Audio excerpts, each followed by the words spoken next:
Listen to Life Podcast by Vignesh Krishnamurti. இப்போ இது எல்லாமே நான் சொல்லும் போது நீங்க இன்னொன்னு சொன்னீங்க, முதல் கடவுள் முருகர் அப்படின்னீங்க, ஆரம்பிச்சு திருமால் வரைக்கும் சொன்னீங்க. முருகர் வந்து ஒரு பெரிய விஞ்ஞானி அப்படின்னீங்க. எந்தெந்த விஷயங்கள்லாம் முருகர்ட்ட இருந்து நீங்க புரிஞ்சுக்கிட்ட அனுபவங்களை பகிர முடியும்? அதாவதுங்க, அது முருகர்ல இருந்து சிவன்ல இருந்து சிவன் தான் முதற் கடவுள். அவன் குறிஞ்சி நிலத்துல இருந்ததா சொல்லுது. அப்புறம் இவ வந்து மருத நிலம், குமரிக்கண்ட மூழ்கும் பிற்பாடு மருத நிலத்துக்கு வர்றோம். மருத நிலத்துல காலத்தோட தேவைக்கேற்றவாறு இந்த வேளாண்மையை சொல்றாங்க, வேளாண்மை பத்தி சொல்றாங்க. அதாவது வேளாண்மையை வந்து உணவு தேவைகளுக்காக வேளாண்மை வந்து அவர் தான் வேளாண்மையை முதலா என்ன சொல்றது கண்டுபிடிச்சது முருகர். ஆமா, அப்ப குறிஞ்சி நிலத்துல வந்து அதான் வேளாண்மை இல்லை, அது தானா வரும் தாவரங்களை சார்ந்து வாழ்ந்துட்டாங்க. அப்புறம் அதை சார்ந்து அவங்களோட வாழ்வியல் அமைச்சுக்கிட்டாங்க. இங்க வரும்போது மக்கள் குறைவா இருக்கிறாங்க, அப்புறம் இருக்கிறவங்களுக்கு உணவு தேவை ஏற்படுங்கிறதுனால தான் மானாவாரி வேளாண்மையா இது பண்ணாங்க. இப்போ நம்ம இப்போ நிறையா பேர் சொல்லிட்டு வர்றது, முருகருக்கு வந்து இப்போ வந்து அவர் காலத்திலேயே வந்து இந்த சூரிய நாட்காட்டி கண்டுபிடிக்கப்பட்டிருக்கு. இந்த வேளாண்மையோட தேவைக்காக சூரிய நாட்காட்டி. அதுக்கு முன்னாடி வந்து சந்திரன் நாட்காட்டி, அதாவது சிவன் காலத்துல வந்து சந்திரன் நாட்காட்டி தான். அப்போ வந்து வேளாண்மை பண்ணதுனால பட்டம் பருவம் பார்க்கறதுக்கான அவசியம் இல்லாமல் இப்போ இந்த உணவு தேவைக்காக நம்ம வேளாண்மை செய்யறதுக்கு முன்னாடின்னு இந்த பட்டம் பருவம் எல்லாம் தள்ளி போறதுனால வேளாண்மைக்கான நாட்காட்டியான சூரிய நாட்காட்டி. இப்போ அந்த சூரிய நாட்காட்டி பின்பற்றுறவங்களும் இந்த குறிஞ்சி நிலத்தில் வாழ்றவங்க எல்லாம் வந்து நிலவு நாட்காட்டியும் இவங்க சூரிய நாட்காட்டியும் பயன்படுத்திட்டு வராங்க. அதைத்தான் வந்து சூரிய வம்சம் சந்திர வம்சம் சொல்றது. சூரிய நாட்காட்டிய பார்த்தவங்களெல்லாம் பின்பற்றானுங்கள வேளாண்மை எங்களோட தேவைகள் கேட்டிருந்தாங்க. இது வந்து அப்புறம் ஒரு காலத்துல அது ரெண்டையும் இணைக்கிறாங்க. இது இந்த காலத்தோட தேவைக்கேற்றவாறு ஒவ்வொன்றும் மாறுது.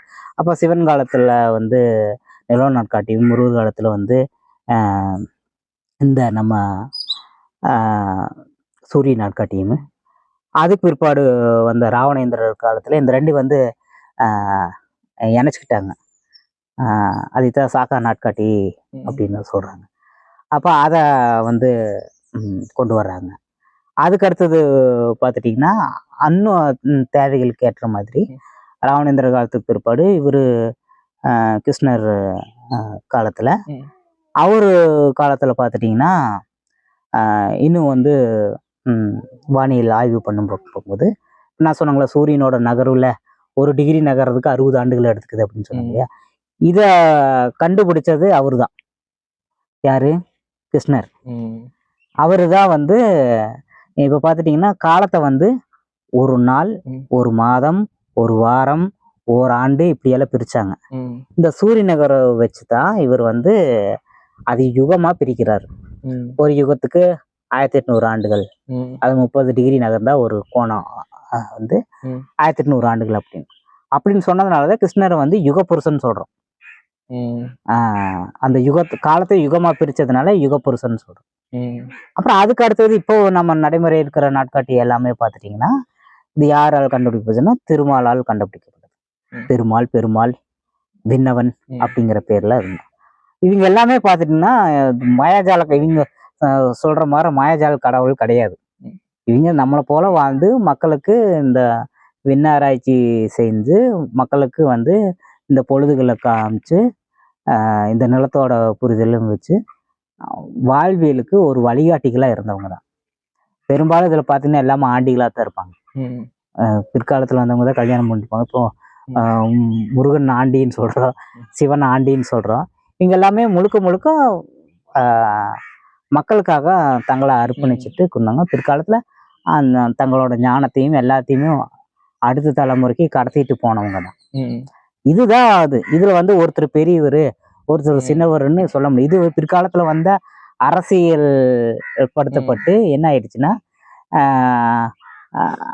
ஹரி வேற சிவன் வேற அப்படின்னு சொல்லிட்டு காலத்துக்கு ஏற்றவாறு ஒவ்வொருத்தரும் ஒவ்வொரு அவங்கள வந்து அவங்களோட பங்காற்றி இருக்கிறாங்க. அந்த நாட்காட்டியோட வளர்ச்சி தான் அது. இப்போ காலத்தோட மாறுபாடுல நம்ம வந்திருக்கிறோம். அப்படியே அங்கங்க ஒரு பகுதியில இருந்தது எல்லா பகுதிக்குமே போனது.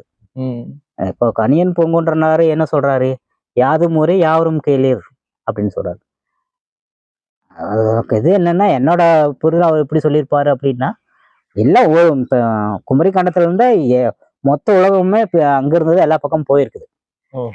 ஆமா, அதனால ஆமா குமரி கண்டம் உள்ள போகும்பொழுதுதான் கிழக்கு பக்கமா ஓடி போன தமிழர்கள் தான் ஜப்பானியர்கள், மேற்கு பக்கமா ஓடி போன தமிழர்கள் தான் அரேபியர்கள், அப்புறம் இதாவது இஸ்லாம், அப்புறம் வந்து அதுல இருந்து கிறிஸ்டியானிட்டி இப்படி எல்லாம் வந்தது. இப்படி போய் பிறந்தேன். இப்ப நீங்க இதனாலதான் சொல்லும்போது நீங்க உலகத்துல இருக்கிற எந்த மொழிகள் எடுத்துட்டாலும் அதற்கான தாய்மொழி தமிழ்ங்கிறது நம்ம உறுதியா சொல்ல முடியாது. நீங்க தான் சொல்ல முடியும். இந்த சொற்கள் மூலமாவே நிறைய பேர் இப்போ ஆய்வு பண்ணி அதன் மூலமா வெளிப்படுத்தியிருக்காங்க. நீங்க இதுலயே தட்டினா நிறைய விஷயங்கள். இந்த நாட்காட்டியும் அப்படித்தான். இது எல்லாமே வந்து நம்ம ஒருத்தர் சொன்னாங்கன்ட்டு அப்படியே நம்ம நம்பிட முடியாது இல்லையா? இவங்க எதை வச்சு சொல்றாங்க? சும்மா நம்ம தமிழ்னு பெருமையை பேசி ஒண்ணும் இல்லை. ஆனா அது எதை வச்சு சொல்றாங்க அப்படிங்க நம்ம ஆழமா போய் பார்க்கும்பொழுது நாம இதை கவனிக்கும் பொழுது பிடிபடுது. அதை வச்சுதான் நாம சொல்றோம். உடனே நான் சொன்னான்ட்டு என் கருத்தை அப்படியே எடுத்துக்க கூடாது. அதை பொருத்தி பார்க்கணும். இல்லை இது வந்து இவங்க சொல்றது சரியா தவறா அப்படின்னு பார்க்கணும். அப்ப எதை வச்சு பொறுத்துறது? யாரு இப்போ 1000 ஆண்டுகளுக்கு முன்னாடி 2000 ஆண்டுகளுக்கு முன்னாடி இப்போ நம்ம சொல்றதா வந்து 20 சூரியனோட ஒரு சுழற்சி 26,600 ஆண்டுகள். அப்போ அதெல்லாம் எங்க போய் பாக்குறது? இது யார் சொல்லி கொடுப்பாங்க அப்படின்னு பார்க்கும்போது நீங்க இயற்கை உற்று நோக்கும் பொழுது, இந்த சுழற்சிகளை உற்று நோக்கும் பொழுது உங்களுக்கு பிடிபடும். அவ்வளவுதான். இதனால இது எல்லாராலையும் புரிஞ்சுக்க முடியுது. என்னமோ பெரிய நான் தான் கண்டுபிடிச்சேன், நீ தான் கண்டுபிடிச்சேங்கிறது இப்ப அதான் நான் சொல்றேன். இப்ப நம்ம சொல்ற ஒவ்வொரு கருத்துக்களுமே இது என்னோடதல்ல. நான் ஒரு காப்பி பேஸ்ட் தான் பண்றேன். எல்லாமே சொல்லிக்குது. அதை என்னால முடிஞ்சதை பின்பற்றுறேன். அந்த அனுபவத்தை இங்க பகிர்ந்துக்கிறேன். நாம நினைப்போம் நம்ம ஒன்னு சொல்லிட்டோம் அப்படின்னு நினைப்போம். அது பார்த்தோன்னா முன்னோரோட அறிவின் வழியா வந்ததுதான், கடத்தப்பட்டது அது. அதனால இந்த 7 தலைமுறைன்னு சொல்றது. இந்த 7 தலைமுறை வந்து சுழற்சி இருக்குங்க இல்லையா? அந்த சுழற்சியை பார்த்துட்டீங்கன்னா இப்ப 7 கோள்கள் தான் 7 எல்லாமே பிரிஞ்சிருக்குது அப்படின்னு சொல்றோம். நம்ம 7 வண்ணங்களாகவும் 7 தலைமுறைகளாகவும் 7 சக்கரங்களாகவும் 7 தெய்வங்களாகவும் இப்படி சொல்றாங்க இல்லையா? பார்த்தோன்னா அந்த 7 கருத்து பார்த்தோன்னா 8க்கு போறது இல்லை, அது 1க்கு தான் வருது சுழற்சி. அப்ப நீங்க வந்து இப்போ பரன்பரைங்கிறத உங்களுக்கு 6 தலைமுறைக்கு முந்தைய அதுதான் பரன்பரை 7வது தலைமுறை. அப்படி அப்ப அவரோட அறிவு அந்த இதெல்லாம் உங்களுக்கு வரும். அப்படிங்க இதெல்லாம் சுழற்சி முறையில எப்படி வரும்? இதைத்தான் முன்னோர் வழிபாடு, அந்த அறிவுகளை எடுத்துக்கிறதுக்கு தான் முன்னோர் வழிபாடு அப்படிங்கிற இதுலதான் நம்மளோட இந்த மெய்யெல்லாம் பார்க்கும் பொழுது அது அப்படி பிடிபடுது. இப்போ ஒருத்தருக்கு வந்து இந்த நிலத்தை இப்போ நான் ஐடியிலெல்லாம் பண்ணிட்டு இப்போ வந்து மம்முட்டி எடுத்து வெட்டுறதுன்னா அங்கே எங்கே வருது அப்படின்னு பார்த்தோம்னா அவனுக்குள்ள அந்த மரபு அறிவு இருக்கு. அதுக்கான சூழல் வரும்போது கண்டிப்பா அவனுக்கு வந்துடும். அந்த சூழல வந்து நம்ம ஒரு பானை செய்யறவர் இருக்கிறாரு, அவருக்கு 4-5 தலைமுறையா இல்லை, 5-6 தலைமுறையா இல்லைன்னு வச்சுக்கோங்களேன். இப்ப பெரும்பாலான அந்த சமூகத்துல வந்து யாருமே தன்னோட குலத்தொழில அடுத்ததுக்கு கடத்துறதும் இல்லை, சொல்லித்தரதும் இல்லை. அதை கேவலமா முதல்ல அவங்களவே நினைக்க வச்சுட்டாங்க. சரிங்களா? அது பெரியது. ஒவ்வொரு மண்பானை செய்வராகட்டும், ஒரு கொள்ளர் ஆகட்டும், இரும்பு ஆகட்டும், இவங்க எல்லாமே மருத்துவராகவும் இருந்திருக்காங்க. இவங்க எல்லா பக்கமும் பண்ண. ஏன்னா அவங்க இந்த பஞ்சபூதத்தை ஒரு வேளாண்மை செய்யறவர் தாவரங்கள் மூலமா பஞ்சபூதத்தை உணர்றாரு. மண்பானை செய்யறவர் அவர் அதன் மூலமா பஞ்சபூதத்தை உணர்றாரு. அதை வந்து இந்த உடம்புக்கு இந்த சிக்கல் ஏற்படுங்கிறது தெரிஞ்சுக்கிட்டு அவங்க மருத்துவம் பார்த்துருக்குறாங்க.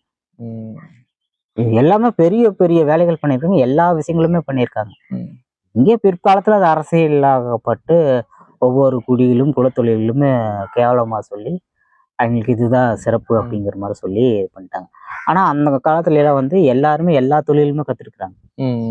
எல்லா தொழிலுமே கத்துக்கிட்டு ஒருத்தர் குயவர்னா குயவராகவே இருக்கிறது. அவர் வேற தொழில்களும் பண்ணியிருக்காங்க. வான் பார்க்கும் தொழில் பண்ணியிருக்காங்க. அதே மாதிரி விவசாயம் பார்க்குறவங்களுக்கு அடிப்படை தேவை எல்லாமே நிலத்துக்கு ஏற்றவாறு காலத்துக்கு ஏற்றவாறு அவங்க வந்து மாற்றிருக்காங்க, இதெல்லாம் பண்ணியிருக்காங்க.